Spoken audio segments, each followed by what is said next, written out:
اعوذ باللہ من الشیطان الرجیم بسم اللہ الرحمن الرحیم۔ زیر درس آیت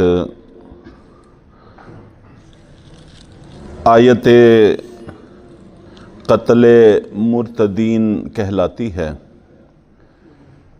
کہ اس آیت میں اللہ رب العزت نے دین اسلام سے پھر جانے والے لوگوں کی سزائے قتل کا تذکرہ کیا ہے۔ قرآن پاک کی آیات کے بھی اسی طرح حکم کے اعتبار سے نام ہیں، احادیث کے بھی اسی طرح احکام کے اعتبار سے نام ہوتے ہیں۔ آپ حضرات نے بہت سارے نام ایسے سن بھی رکھے ہوں گے،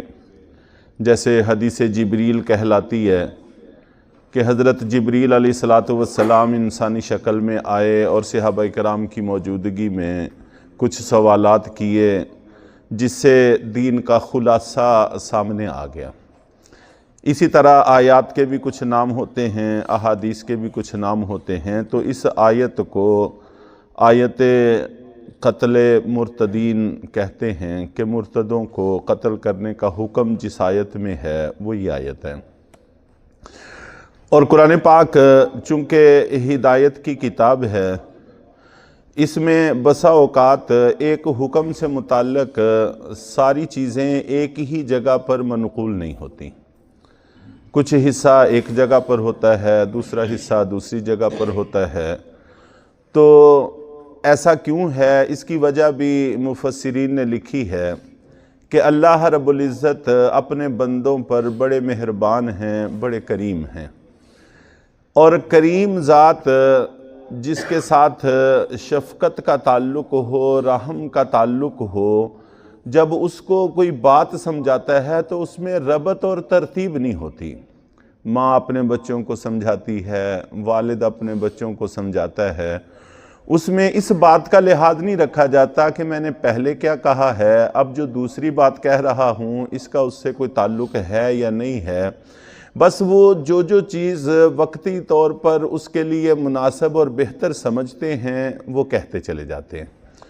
تو یہ بھی اللہ کی کلام ہے۔ اللہ تعالیٰ اپنے بندوں کے لیے جس موقع پر جو چیز جتنا حصہ مناسب سمجھتے ہیں فرما دیتے ہیں۔ تو اس لیے ایک ہی حکم ایک جگہ پر پوری تفصیلات کے ساتھ موجود ہونا یا کوئی واقعہ اور قصہ ایک ہی جگہ پر ہونا، ایسی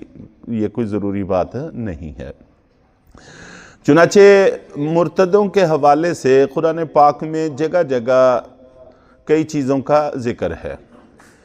اور ان میں سے زیادہ تر کے اندر تذکرہ یہ ہے کہ جو شخص دین سے پھر جاتا ہے اس کے اعمال ضائع ہو جاتے ہیں۔ سب سے پہلا نقصان یہ ہوتا ہے کہ جب آدمی دین کے دائرے سے ایک دفعہ خارج ہوتا ہے تو پچھلے تمام نیک اعمال اس کے ضائع ہو جاتے ہیں۔ حبط اعمال اس کو کہتے ہیں، اعمال پچھلے ضائع ہو جاتے ہیں۔ اور اس کے بعد پھر اکثر جگہوں پر آخرت کی سزاؤں کا تذکرہ ہے کہ ان پر اللہ کا غضب ہوگا، اللہ کی لعنت ہوگی۔ تو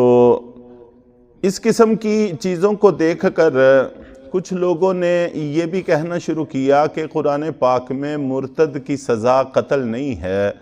ہم پڑھتے ہیں تو جگہ جگہ پر یہی ملتا ہے کہ حبطت اعمالہم، ان کے اعمال ضائع ہو گئے، ان پر اللہ کا غضب ہوا، ان پر اللہ کی لعنت ہوئی۔ کسی جگہ پر بھی قتل کا تذکرہ نہیں ہے۔ تو ایک تو ایسے حضرات کو یہ بات کہنے کی ضرورت ہوتی ہے کہ آخرت سے متعلق ہر طرح کی سزا کو قبول کرنے کے لیے تیار ہیں، اللہ کی لعنت کو بھی، اللہ کے غضب کو بھی،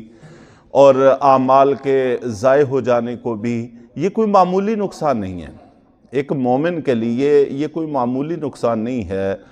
تو وہ ان سب نقصانوں کو قرآن سے ثابت سمجھتے ہیں، اور قتل جو دنیا کی ایک معمولی سزا ہے، زیادہ سے زیادہ اس سے یہی ہوتا ہے کہ انسان کی جان چلی جاتی ہے۔ تو اب تک جتنے انسان آئے ہیں تو وہ سارے کے سارے دنیا سے چلے گئے ہیں، ہم سب کو بھی دنیا سے چلے جانا ہے۔ باوجود اس کے کہ وہ قتل ہوتے ہیں تب بھی اپنے وقت پر ہی موت واقع ہوئی ہے، ایک لمحہ بھی ایسا نہیں ہے کہ اس کو اس کی زندگی کا باقی ہو اور وہ ضائع ہو گیا ہو اور اس قتل کی وجہ سے وہ اپنی زندگی پوری نہ کر سکا ہو، ایسا کچھ بھی نہیں ہے۔ جو معاملہ سب کے ساتھ پیش آنے والا ہے وہ اگر اس کے ساتھ پیش آ رہا ہے تو کوئی اتنی بڑی بات نہیں ہے، اس کو وہ گوارا نہیں کرتے، لیکن آخرت کا تمام تر نقصان ان لوگوں کو گوارا ہے۔ اس سے اندازہ لگا لینا چاہیے کہ ان کا مقصد کیا ہے، یہ لوگ چاہتے کیا ہیں، آخرت کے حوالے سے ان کا ذہن کیا ہے۔ محض اور محض لوگوں کو گمراہ کرنا مقصود ہے، وگرنہ اس کے ساتھ اور کسی چیز کا کوئی تعلق نہیں ہے۔ نہ یہ لوگ دل سے مسلمان ہوتے ہیں اور نہ ہی یہ لوگ اللہ سے ڈرنے والے ہوتے ہیں۔ تو جس کے دل میں اللہ کی خشیت ہی نہیں ہوتی، وہ جو چاہے جس وقت چاہے کہتا رہے، اس کو کون پوچھ سکتا ہے۔ اور دوسری بات جو میں نے عرض کی وہ یہ ہے کہ قرآن پاک کا حکم ساری اس سے متعلق آیات کو جمع کرنے سے ہی واضح ہوگا، صرف ایک آدھ حصے کو دیکھ لینے سے بات نہیں بنتی۔ تو قرآن پاک کی ایک آیت دوسری آیت کی تفسیر ہے، ایک آیت دوسری آیت کی وضاحت ہے۔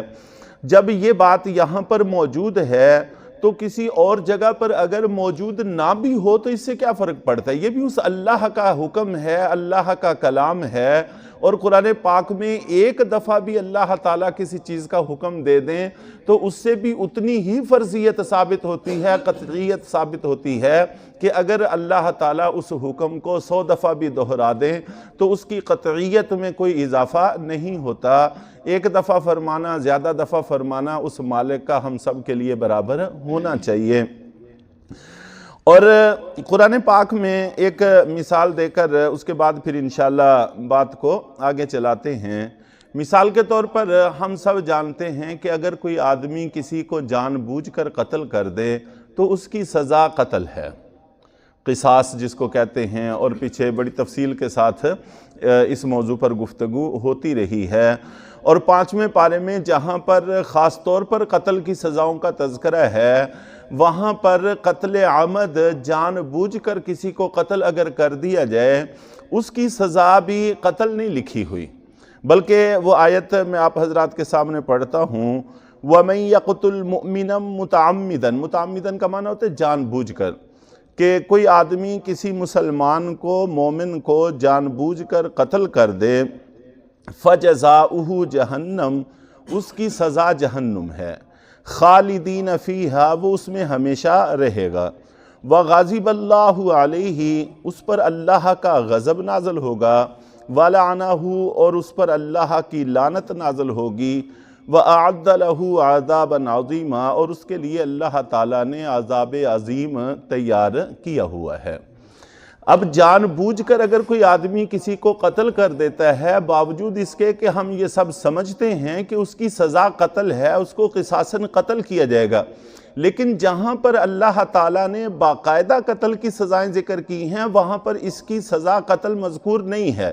وہاں پر اللہ تعالیٰ نے آخرت کی سزائیں ساری ذکر کی ہیں، ہمیشہ جہنم میں رہے گا، اللہ کا غضب ہوگا، اللہ کی لعنت ہوگی، اس کے لیے عذاب عظیم تیار کیا ہوا ہے۔